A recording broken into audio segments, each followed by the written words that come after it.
Nada oculto. Evangelho de Lucas, comentário de Mário Persona.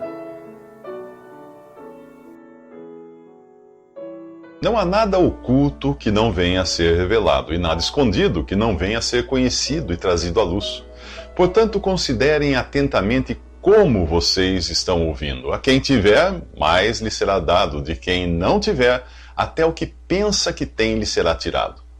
O Senhor Jesus conclui assim a parábola do semeador. Aos olhos de Deus, a nossa vida é um livro aberto. Você pode guardar um segredo aqui e ali, mas cedo ou tarde ele virá à tona. Deus traz tudo à luz, tanto para a nossa bênção, como para a nossa disciplina e correção. Nas cartas às 7 igrejas de Apocalipse, aquele cujos olhos são como chama de fogo, declara a cada igreja: conheço as suas obras, conheço as suas aflições, sei onde você vive, conheço o seu amor, a sua fé, o seu serviço, a sua perseverança. O mesmo princípio pode ser aplicado também a cada indivíduo, tanto aos que já creem em Cristo, como àqueles que fingem interesse na palavra de Deus. Não há nada oculto que não venha a ser revelado e nada escondido que não venha a ser conhecido e trazido à luz. Por isso, Jesus exorta cada ouvinte da parábola do semeador a considerar não apenas o que está ouvindo, mas como está ouvindo. O simples ouvir já coloca você numa posição de responsabilidade diante de Deus. Mas como você ouve? Alguns ouvem por curiosidade, outros por educação, mas há quem ouça para colocar em prática. Deus irá cobrar de você o como ouviu a sua palavra. Na parábola do semeador, todos ouviram a palavra. Apesar de ter sido comida pelas aves, a semente que caiu à beira do caminho ficou ali por algum tempo. A que caiu em solo rochoso chegou até a germinar e a deixar uma aparência de vida, ainda que fosse uma plantinha morta e esturricada pelo sol. A que caiu entre os espinhos cresceu o suficiente para parecer que aquela pessoa tinha algum cristianismo em si. Em todas as situações, quem ouviu será tido por responsável diante de Deus. A quem tiver, mais lhe será dado; de quem não tiver, até o que pensa que tem lhe será tirado. Quando o rei Davi pecou, adulterando com a mulher de Urias e levando o marido traído à morte para esconder o seu pecado, Deus o advertiu por intermédio do profeta Natã. Ele disse assim: de sua própria família trarei desgraça sobre você. Você fez isso às escondidas, mas eu o farei diante de todo Israel em plena luz do dia. Se você ainda não confessou o seu pecado a Deus, se ainda não resolveu sua questão eterna, faça isso agora. Não há nada oculto que não venha a ser revelado. E se você apenas finge ser cristão para agradar aos homens, à família, lembre-se de que quem não tiver, até o que pensa que tem, lhe será tirado. Nos próximos 3 minutos, Maria e os irmãos de Jesus querem tirá-lo de circulação.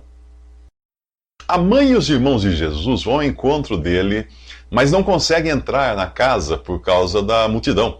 O que será que Maria e os seus outros filhos querem com Jesus?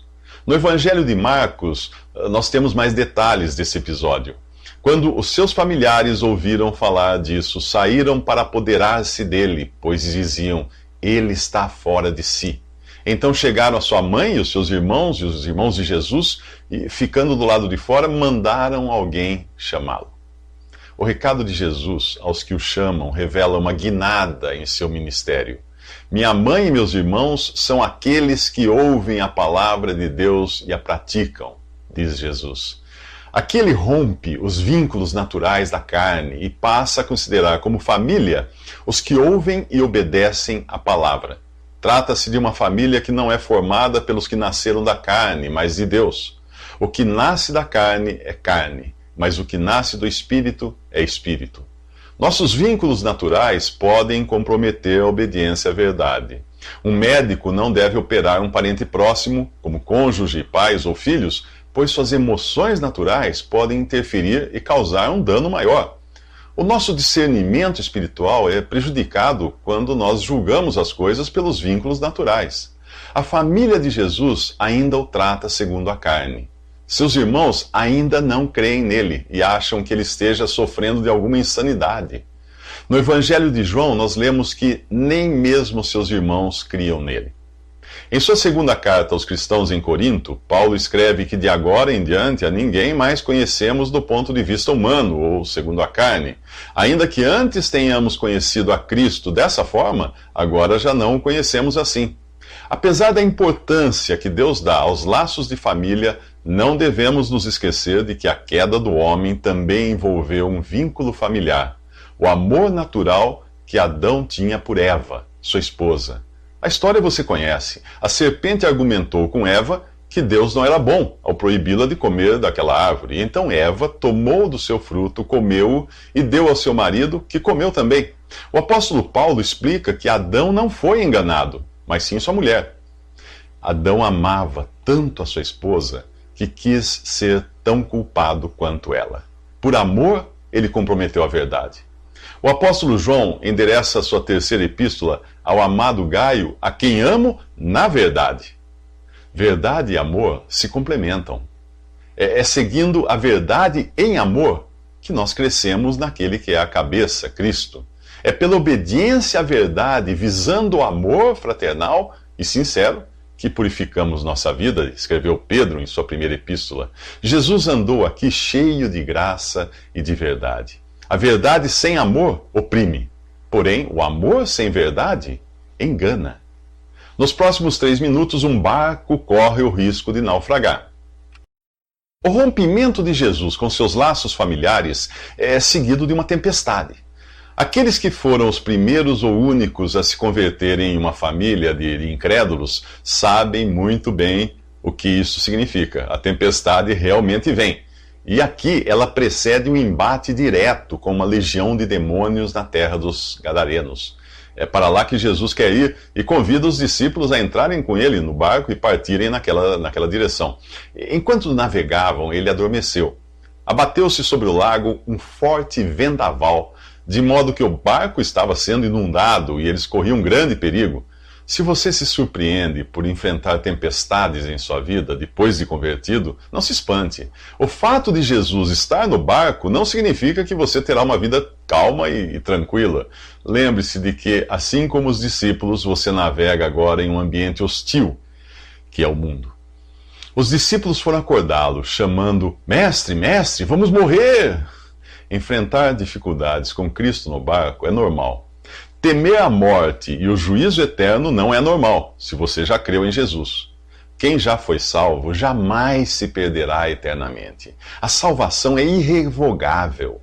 Embora muitos líderes religiosos ensinem o contrário, principalmente pelo receio de perderem seus seguidores, a salvação eterna daquele que verdadeiramente crê em Jesus é um fato consumado. Se você duvida do que eu estou dizendo, então acredite no que Jesus diz. As minhas ovelhas ouvem a minha voz. Eu as conheço e elas me seguem. Eu lhes dou a vida eterna e elas jamais perecerão. Ninguém as poderá arrancar da minha mão. Meu Pai, que as deu para mim, é maior do que todos. Ninguém as pode arrancar da mão de meu Pai. Quer mais? Quem ouve a minha palavra e crê naquele que me enviou, tem a vida eterna. Não será condenado, mas já passou da morte para a vida. Duvidar disso é fazer o que os discípulos fazem aqui, ao acharem que vão morrer no mesmo barco em que está o autor da vida.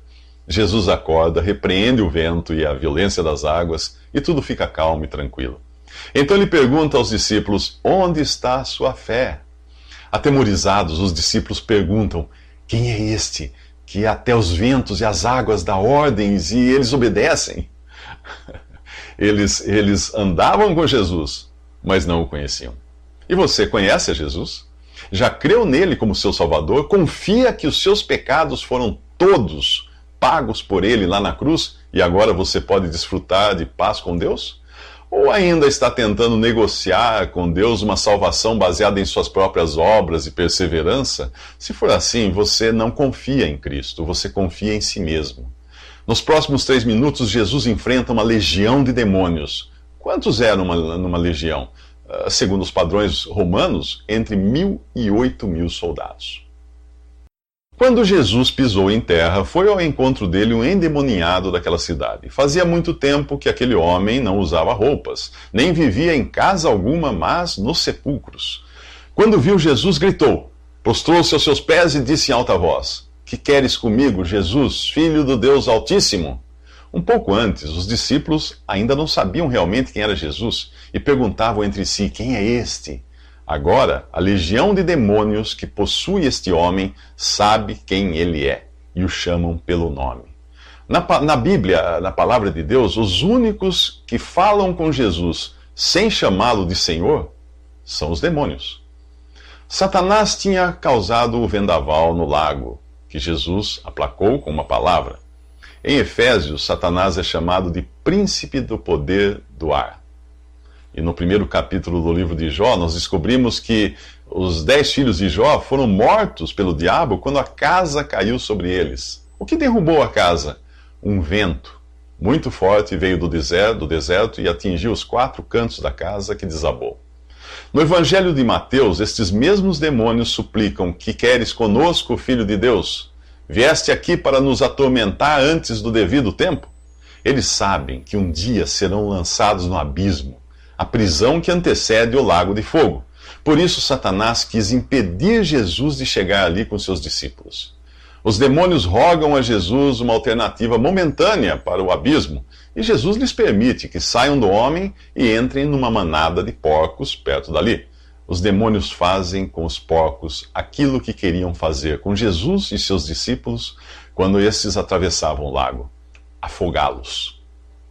Para quem crê em Jesus e tem sua salvação assegurada pelo sangue derramado na cruz, não há razão para temer os demônios. Eles não podem possuir quem já é propriedade do Espírito Santo. E se porventura Satanás causar algum dano a um crente, primeiro ele precisou obter uma autorização de Deus, como aconteceu com Jó. E se Deus autorizou, é por saber que esse mal resultará em bem. E quem não crê? Bem, o incrédulo está na condição descrita por Paulo ao falar de como viviam os cristãos de Éfeso antes da conversão deles. Vocês estavam mortos em suas transgressões e pecados, nos quais costumavam viver quando seguiam a presente ordem deste mundo e o príncipe do poder do ar, o espírito que agora está atuando nos que vivem na desobediência. O incrédulo pode não estar incorporado por uma legião de demônios, mas, usando o jargão popular, ele vive do jeito que o diabo gosta.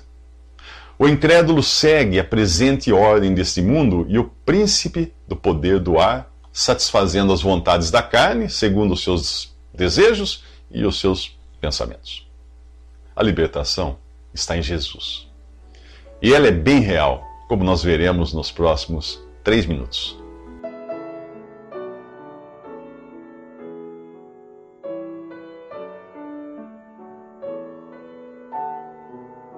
Visite Respondi.com.br.